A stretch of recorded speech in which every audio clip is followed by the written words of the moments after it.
에스겔 28장 15절 같이 한번 읽어볼까요?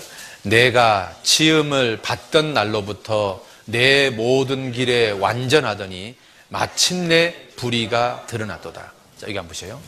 이게 지금 누구 말하는 거냐면 루시퍼를 말하는 거예요. 루시퍼가요, 처음에는 완벽한 길을 걸었어요. 흠이 없는 길을 걸었어요. 그런데 이 루시퍼가 너무 완벽하다 보니까 교만한 마음이 올라온 거예요. 조금씩 교만한 마음이 올라온 거예요. 그래서 마침내 사탄이 되어버린 거예요. 여러분, 천사가 사탄이 됐다. 놀라운 이야기잖아요. 왜 천사가 사탄이 됐을까요? 교만한 마음 때문에 사탄이 된 거예요. 우리가요, 이 교만과의 싸움에서 끈질기지 않으면 우리는 누구든지 교만해져서 신앙이 잘못될 수가 있는 거예요. 우리는 가만히 두면 내 마음속에 뭐가 찾아오냐면 교만이 조금씩 찾아오는 거예요. 다윗의 아들들 중에서 첫 번째로 구테타 일으킨 사람이 하나 있어요. 그게 누구냐면 아도니아라는 왕자예요. 이 아도니아가 아주 굉장히 잘생긴 거예요. 완전히 그냥 심히 체형이 준수한 자라. 그래서 또 뭐라고 되냐면 성경은 한 번도 아버지를 섭섭하게 한 적이 없었더라. 그러니까 완전한 길을 걸어갔죠. 그런데 문제는요, 이 완전한 길을 걸어가니까 이 아도니아가 교만한 마음이 찾아온 거예요. 그러면 이제 아비가 늙었는데 당연히 아비의 후계자는 내가 돼야 되겠지. 교만한 마음이 딱 찾아온 거예요. 그런데 거기에 이제 요압이라는 사람이 부추긴 거예요. 왕자여, 내가 보니까 그대가 차기 왕이요. 그렇지, 나도 그래. 그런데 왜 아버지가 말을 안 하지? 에이, 말하기 기다리지 말고 우리가 먼저 왕이라고 선포해버립시다. 그랬더니 아도니아가 그거 좋다. 그래서 요압하고 결탁해가지고 스스로 왕이라고 선포를 해버린 거예요. 그래가지고 완전히 망해버렸죠. 여러분 잘 보세요. 스스로 높이면은 망하는 거예요. 하나님이 높여줄 때까지 기다려야 되는 거죠. 그렇죠? 이 아도니아 마음속에 왜 교만이 찾아온 줄 아세요? 자기가 완벽하니까 교만이 찾아온 거예요. 그래서 마침내 불의가 드러났도다. 마치 루시퍼의 모습인 거예요. 자, 15절 다시 한번 봐봐요. 내가 지음을 받던 날로부터 내 모든 길에 완전하더니, 같이 봅시다. 마침내 불의가 드러났도다. 마침내 불의가 드러났도다. 이 교만이요, 조금씩 찾아오는 거예요. 그래서 이 교만이 계속 찾아오면은 나중에 어디까지 가는 줄 아세요? 불의가 딱 드러나는 거예요. 여러분, 이 요압이라는 사람은, 여러분 성경에 이렇게 돼 있잖아요. 다윗이 사울왕에게 쫓겨다닐 때 다윗 주변에 마음이 상한 자, 무슨 뭐 온갖 병든 자, 세상적으로 정말 아무것도 아닌 사람들이 다윗 주변에 모였어요. 그 중에 한 사람이 요압인 거예요. 그러니까 요압은 다윗을 만날 때까지만 해도 별 볼 일 없는 그냥 시골 촌뜨기에 불과한 거예요. 그런데 다윗의 부하가 되어서 다윗과 함께 전쟁을 치르면서 요압은 조금씩 용사가 됐던 거예요. 다윗을 통해서 전쟁하는 기술도 배우고 작전 짜는 것도 배우고 다 지금 누구한테 배운 거냐면 다윗에게 배운 거예요. 그런데 이제 다윗이 왕이 되고 이제 바빠지니까 다윗 없이 혼자 전쟁을 떠난 거예요. 처음에는 두려웠죠. 왜냐하면 요압은 언제나 다윗과 함께 전쟁에 떠났는데 다윗이 없이 전쟁을 떠난다는 게 두려웠어요. 그런데 다윗이 없는데도 전쟁 이기는 거예요. 그리고 계속해서 이기는 거예요. 그러자 요압의 마음속에 교만한 마음이 꽉 찾아온 거예요. 다윗이 없어도 전쟁에서 이기네? 그러자 이 요압의 마음속에 점점 교만해진 거예요. 그러면서 있잖아요. 다윗의 명령에 불순종해요. 다윗이요, 압살롬을 죽이지 말라 그랬는데 압살롬을 죽여요. 다윗에게 대피했던 아브넬을 죽이지 말라 그랬는데 아브넬을 죽여요. 그래서 다윗이요, 이 요압이 너무 교만해서 군대 장관 자리를 잘라버렸어요. 잘라버리고 아마샤를 세웠어요. 그런데 이 요압이요, 아마사도 죽이고 자기가 군대 장관이 돼요. 그리고 자기가 섭정왕이 되고 싶어서 아도니아를 부추겨서 구테타리까지 일으키는 거예요. 왜 요압이 여기까지 됐을까요? 그래서 요압의 인생의 말로가 비참하게 끝나요. 왜 요압이 이렇게 비참하게 됐을까요? 요압 마음속에 교만한 마음이 조금씩 찾아오는 거예요.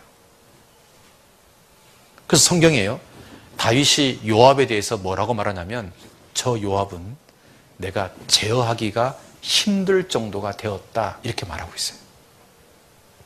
사무엘하 3장을 봅시다. 사무엘하 3장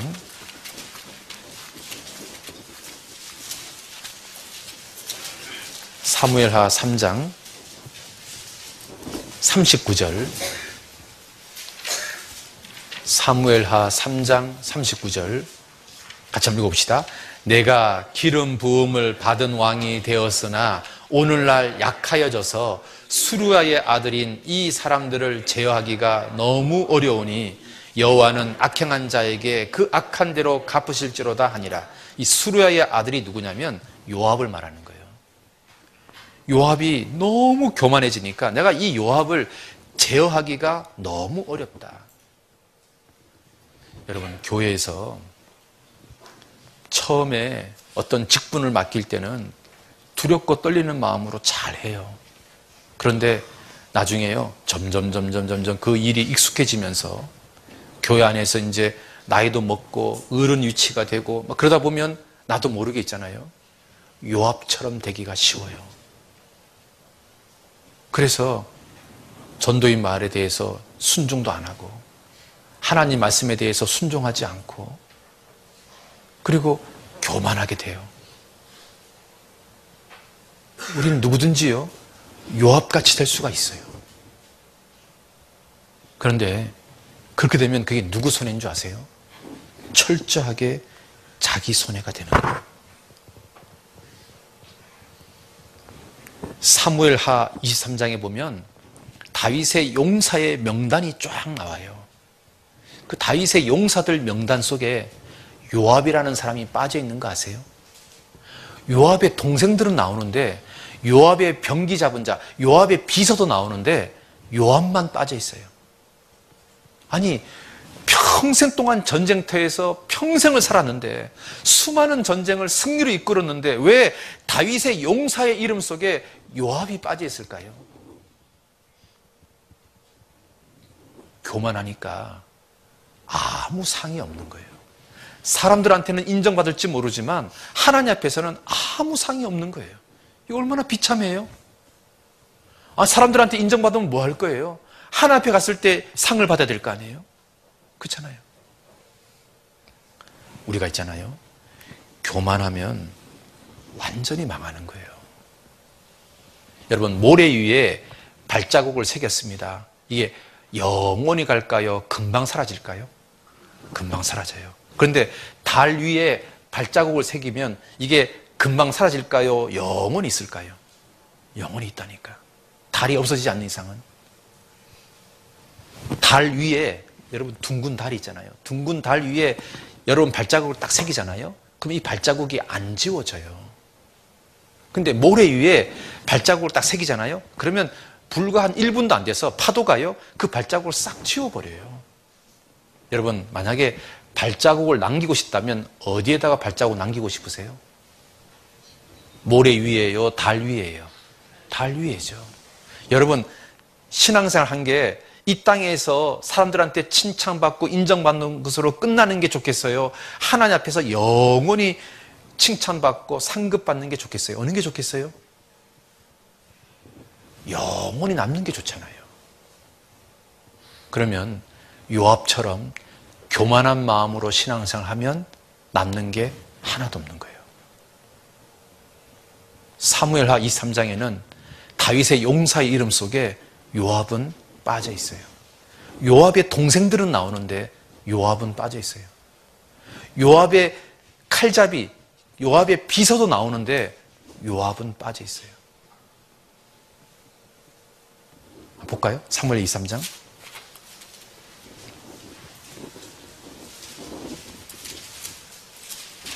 7절. 사무엘 23장 37절. 같이 한번 읽읍시다. 암몬 사람 셀렉과 수르의 아들 요압의 병기 잡은 자 부에롯 사람 나하레와. 근데 요압은 없어요. 요압의 병기 잡은 자는 다윗의 용사의 이름 속에 나오는데 요압은 안 나와 있어요. 이 얼마나 비극적이에요. 그렇게 전쟁터에서 엄청난 전쟁을 치렀는데 요압이 빠져 있는 거예요. 교만하면 남는 게요, 아무것도 없어요. 그러니까 우리가요, 처음하고 달라지면 안 돼요. 요압은 다윗을 처음 만났을 때, 초창기 때 요압의 모습과 요압의 말년 때 요압의 모습은 너무 달라졌어요. 요압은 사람이 바뀌어 버렸어요. 여러분, 사울왕도 있잖아요. 처음에 왕이 될 때 사울왕의 모습과 왕이 된 지 2년 만에 사울왕의 모습은 어떨까요? 달라져 버렸어요. 사람이 달라졌다고. 솔로몬도 그래요. 성전을 지을 때 솔로몬의 모습과 솔로몬 말년 때 솔로몬의 모습은 달라졌어요. 사람이 바뀌어 버렸어요. 옛날에 그 사람이 아닌 거예요. 교만이 사람을 망쳐버려요. 그런데 다윗은 사울왕에게 쫓겨다닐 때나 왕이 되었을 때나 인생의 말년이 됐을 때나 다윗은 거의 비슷했어요. 왜 그럴까요? 다윗은요, 교만하고의 싸움을 날마다 했던 거예요. 다윗은 교만하고 늘 싸웠던 거예요. 시편 115편. 시편 115편. 다윗의 고백 한번 들어보세요. 시편 115편 1절. 같이 한번 읽어볼까요? 여호와여, 영광을 우리에게 돌리지 마옵소서. 우리에게 돌리지 마옵소서. 오직 주의 인자하심과 진실하심을 인하여 주의 이름에 돌리소서. 다윗은 교만하고 끈질기게 싸운 거예요. 여호와여, 영광을 우리에게 돌리지 마옵소서. 우리에게 돌리지 마옵소서. 주의 인자하심과 진실하심을 인하여 주의 이름에 돌리소서. 하나님, 나 교만해 주시고 싶지 않습니다. 하나님, 나 끝까지 겸손하고 싶습니다. 다윗은 이 교만하고 끈질기게 싸운 거예요. 날마다 사투를 벌인 거예요. 사느냐 죽느냐 하는 문제로. 여러분 어때요? 여러분 교만하고 날마다 싸우세요? 내가 조금이라도 우쭐대거나 으스시 될 때 여러분 그 나의 교만하고 싸우세요?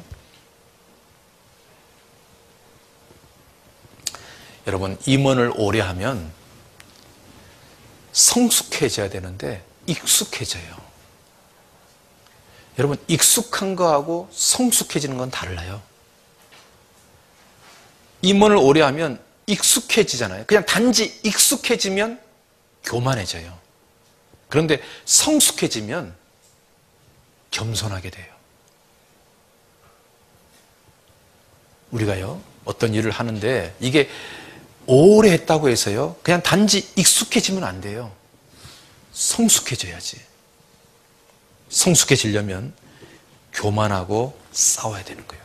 끈질기게 교만하고 싸워야 되는 거예요.